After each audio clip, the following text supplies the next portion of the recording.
A lot of Black history has been lost to the ages. Either it was intentionally destroyed or unintentionally lost to time. In the book, Black Tudors, the Untold Story, the author Miranda Kaufman explores the lives of 10 Black people living in Tudor England, and in this series I will introduce you to all of them. Meet Reasonable Blackman, a silk weaver. We do not know Reasonable Blackman's name, however we can gather from his surname that he was black. He was described as being Blackmore, which was a descriptive term for black people at the time. We see in the Middle Ages that some black people donned the surname Blackman, so it is acceptable to believe that this tradition would have continued. Reasonable was likely a name either given to him either because his prices were reasonable or his nature was quite level-headed. Silk weaving was an extremely hot commodity in 1587 England, as it was not a common profession. Despite the lack of silk weavers, there was a huge demand for silk products from upper-class people living in England at the time. We do not know where he was born or where he learned his skill, but we do know that he was talented enough to practice his craft in London, which would have been at the center of the silk fabric trade in England.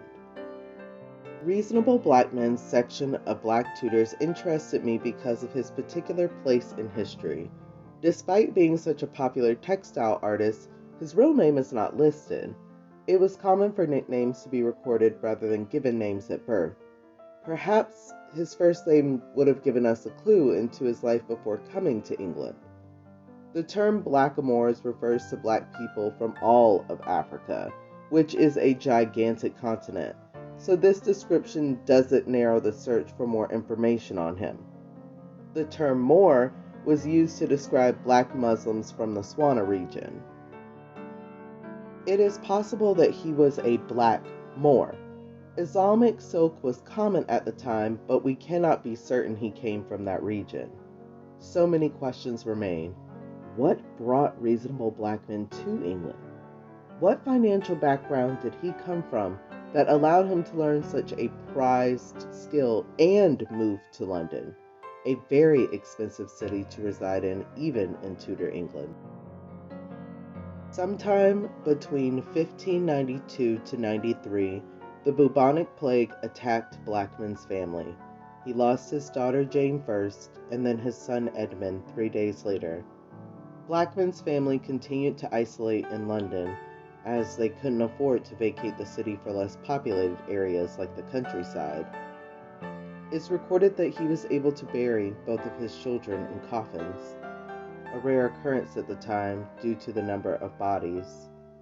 Because the coffins were so small, he was allowed to make sure that they had proper burial.